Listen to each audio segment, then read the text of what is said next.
10 ಜಿಲ್ಲೆಗಳ ಡೇಟಾ ಇದೆ ಅಂತ ಹೇಳಿದ್ರೆ ಇದನ್ನ ಹೊರತುಪಡಿಸಿ ಯಾವೆಲ್ಲ ರೀತಿಯಲ್ಲಿ ಅವ್ರು ಮೋಸ ಮಾಡಿದ್ದಾರೆ ಅಂತ ಸದನಕ್ಕೆ ಯಾವ ರೀತಿ ಮೋಸ ಮಾಡಿದ್ರೆ ರಾಜ್ಯಪಾಲರಿಗೆ ಗ್ಯಾರಂಟಿ ಅಂತ ಹೇಳಿ ಜನಗಳಿಗೆ ಮೋಸ ಮಾಡಿರುವಂತಕ್ಕೆ ಈ 2,000 ರೂಪಾಯಿ ಭಾಗ್ಯಲಕ್ಷ್ಮಿ ಏನು ಯೋಜನೆ ಗೃಹಲಕ್ಷ್ಮಿ ಯೋಜನೆ ಇತ್ತು, ಇದೇ ಸಾಕ್ಷಿ. ದಾಖಲೆ ಸಮೇತ ನಾವು ಕೊಟ್ಟಿದ್ದೀವಿ. ಮುಖ್ಯಮಂತ್ರಿಗಳು ಆರೈಕೆ ಉತ್ತರವನ್ನ ಕೊಟ್ಟಿದ್ದಾರೆ.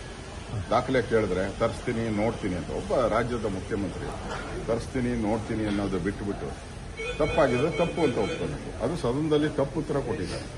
ನಾವೆಲ್ಲ ಕೊಟ್ಬಿಟ್ಟಿದ್ದೀರಿ, ಪೂರ್ತಿ ಯಾವುದು ಬಾಕಿ ಇಲ್ಲ, ಅಕ್ಟೋಬರ್ವರೆಗೂ ಕೊಟ್ಬಿಟ್ಟಿದ್ದೀರಿ ಅಂತಾರೆ. ಇಲ್ಲಿ ಫೆಬ್ರವರಿ ಮಾರ್ಚ್ ಕೊಟ್ಟಿಲ್ಲ. ಅದರಿಂದ ಇದು ಸದನಕ್ಕೆ ಅವಮಾನ ಮಾಡಿರುವಂತ ವಿಚಾರ, ಸದನಕ್ಕೆ ತಪ್ಪು ದಾರಿಗೆ ಎಳೆದಿರೋದು.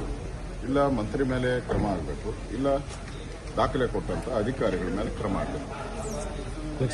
ಈ ಒಂದು ವಿಚಾರಗಳನ್ನ ಇಟ್ಕೊಂಡು ನಾವು ಈ ಗೃಹಲಕ್ಷ್ಮಿ ವಿಚಾರವಾಗಿ ನಾವು ಹೋರಾಟವನ್ನು ನಾವು ಮಾಡೋದಿದ್ದೀವಿ.